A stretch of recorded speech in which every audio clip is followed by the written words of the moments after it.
Baik, pada kesempatan kali ini kita akan melakukan uji Chi-square dengan contoh kasus perusahaan penyalur alat elektronik AC ingin mengetahui apakah ada hubungan antara gender dengan sikap mereka terhadap kualitas produk AC.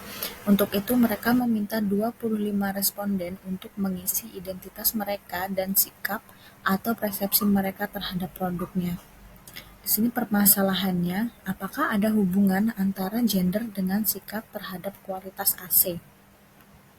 Di sini keterangannya, gender itu ada laki-laki dan perempuan.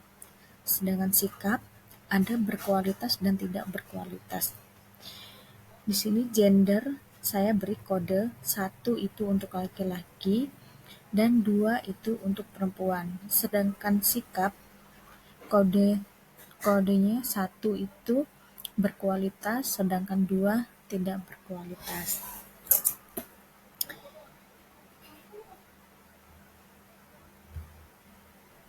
Di sini kami menggunakan 25 responden dengan data yang sudah tersedia seperti ini.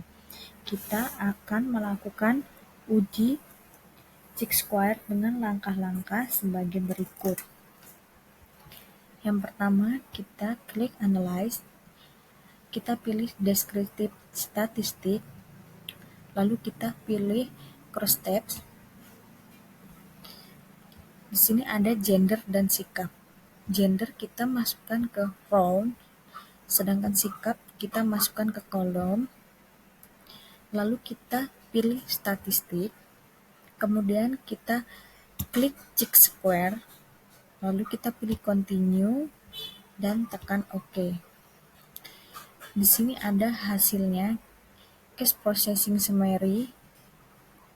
Data kita di sini adalah valid karena total keseluruhannya ada 25, sedangkan case missing-nya 0 dan di sini tertulis valid.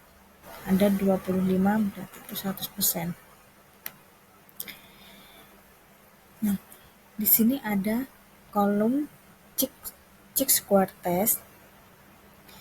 Pada tabel Chi-square test tersebut dapat diketahui bahwa nilai p-value sebesar 0,543 dan nilai Chi-square sebesar 0,371. Karena nilai signifikan 0,543 lebih besar dari 0,05, maka hipotesis nul diterima, yang berarti bahwa tidak ada hubungannya antara gender dengan sikap terhadap kualitas AC.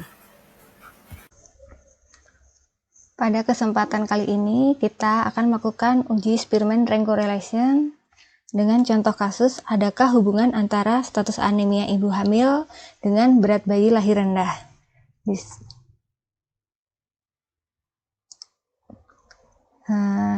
Kebetulan di sini kami menggunakan 20 responden dengan data yang sudah ada seperti ini. Kita akan melakukan uji Spearman dengan langkah-langkah sebagai berikut. Pertama-tama kita klik Analyze, kemudian Correlate, Bivariate, kemudian status HB dan berat badan lahir rendah. Dari sebelah kiri kita pindahkan ke sebelah kanan. Kebetulan di sini sudah berada di sebelah kanan. Kemudian kita klik Spearman, Two-tailed. Bagian flagnya juga kita centang. Setelah itu untuk mengetahui hasilnya kita klik OK. Didapatkan hasilnya seperti ini. Berdasarkan output ini dapat kita simpulkan bahwa nilai Spearman Rho R sebesar 0,734 dengan signifikan two-tailed sebesar 0,000 atau lebih kecil dari 0,05, sehingga diputuskan anemia dan BBLR berhubungan nyata dan signifikan. Untuk kekuatan hubungan dapat kita lihat dari nilai R yaitu 0,734, di mana mendekati dengan angka 1 ini. Semakin mendekati berarti hubungan atau kekuatannya semakin baik.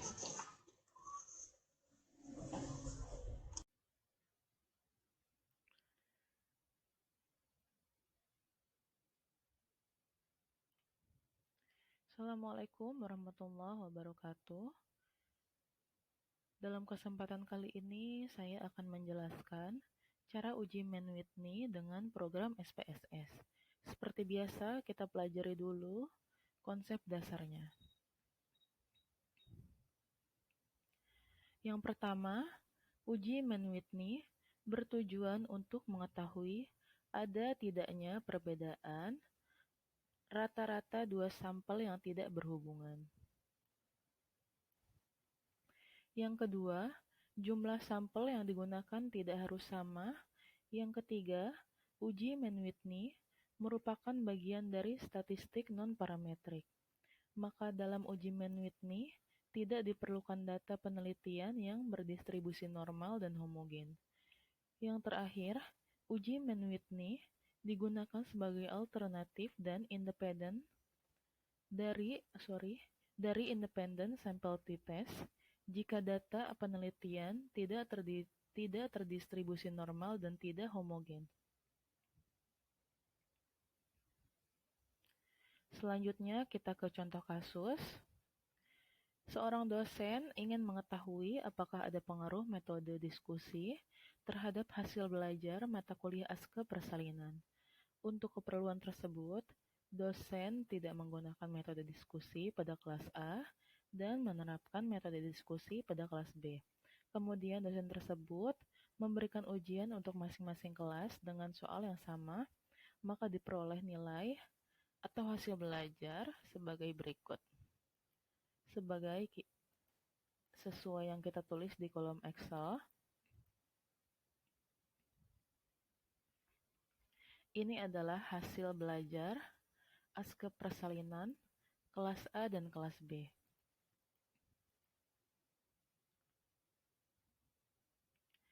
Hipotesis atau kesimpulan sementara yang diajukan oleh dosen tersebut, ada perbedaan hasil belajar Aske Persalinan antara kelas A dan kelas B.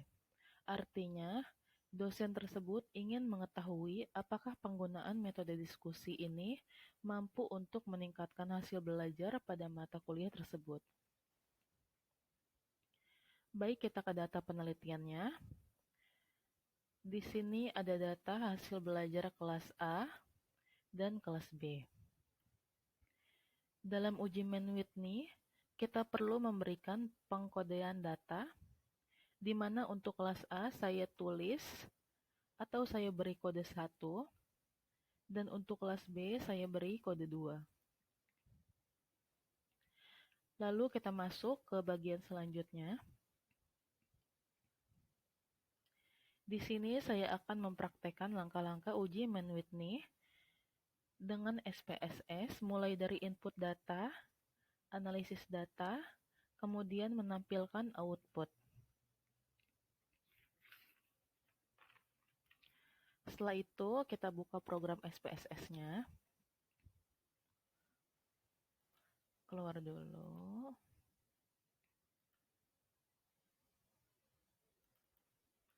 Di sini saya pakai versi 17.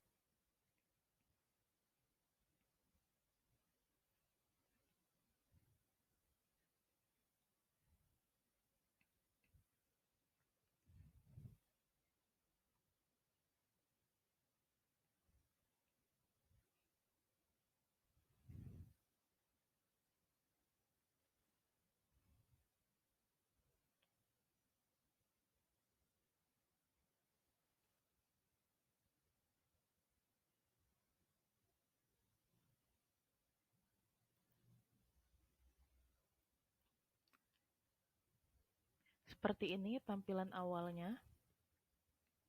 Selanjutnya kita pilih variable view.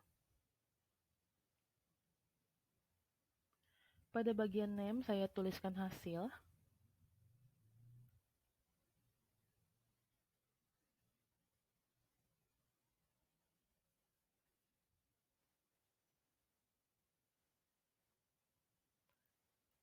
Pada bagian label saya tulis Hasil belajar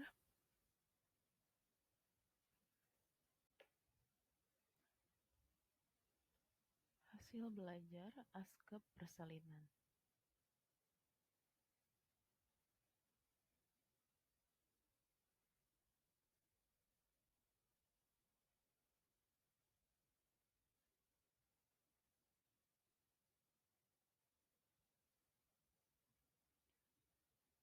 Lalu yang kedua,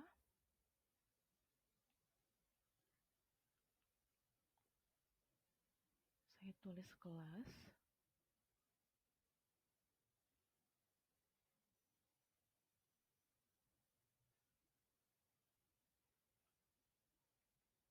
Lalu di sini juga kelas.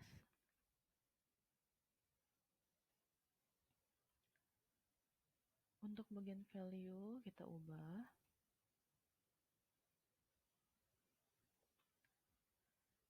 Satu untuk kelas A.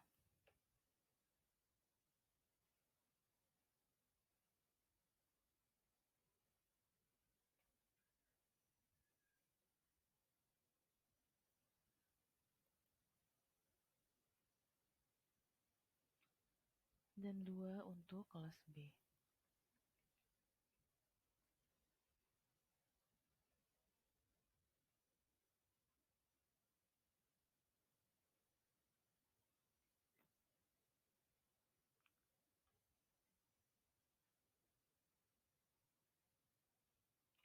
Lalu kita ke data view.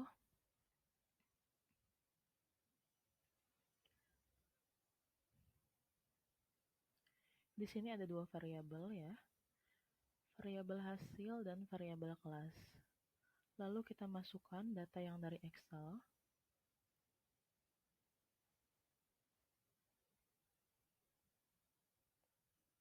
Data kelas A terlebih dahulu. Kita copy dan kita paste.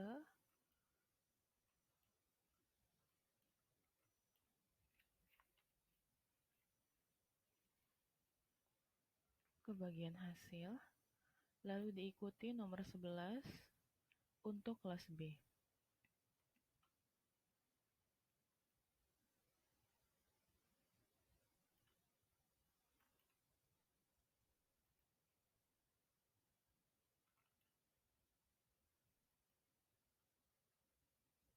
Setelah itu kita masukkan kode dari kelas A yaitu 1.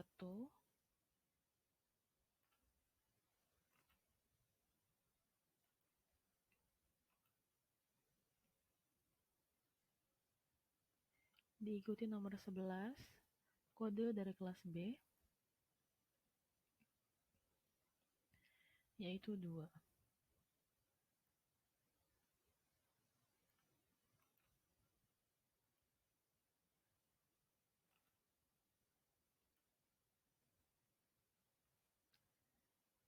Langkah selanjutnya yaitu analisis data.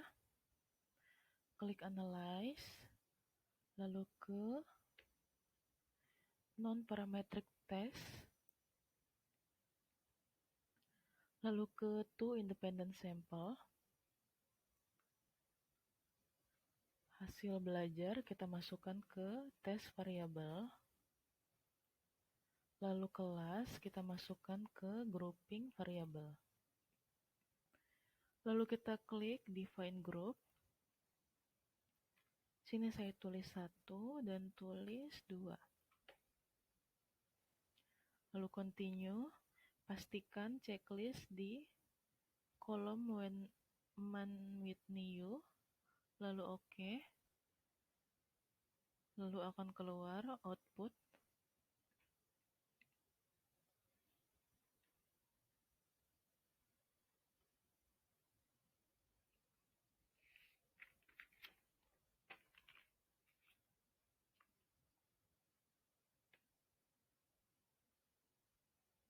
Di sini sudah muncul outputnya ya, di mana ada ranks. Ini adalah penjabaran data.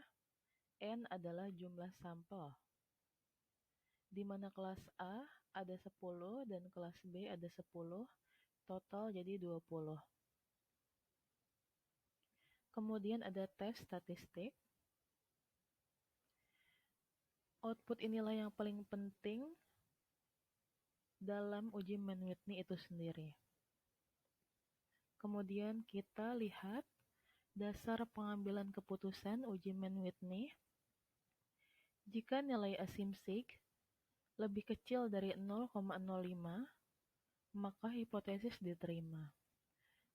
Jika nilai asimsig lebih besar dari 0,05, maka hipotesis ditolak. Hipotesis sementara yaitu ada perbedaan hasil belajar ASKE persalinan antara kelas A dan kelas B.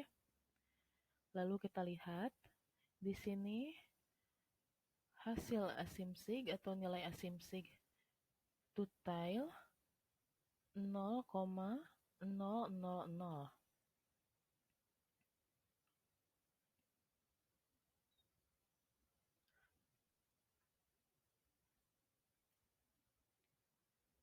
Artinya, berdasarkan output tes statistik diketahui bahwa nilai asimsig tutile sebesar 0,000 lebih kecil daripada 0,05, maka dapat disimpulkan hipotesis diterima. Dengan demikian dapat dikatakan bahwa ada hasil belajar ASKE persalinan antara kelas A dan kelas B. Karena ada perbedaan yang signifikan, maka dapat dikatakan bahwa ada pengaruh penggunaan metode diskusi terhadap hasil belajar mata kuliah ASKE persalinan pada mahasiswa tingkat akhir. Jadi kesimpulannya, hipotesis yang diajukan dosen diterima, dan metode diskusi efektif untuk meningkatkan metode belajar mahasiswa.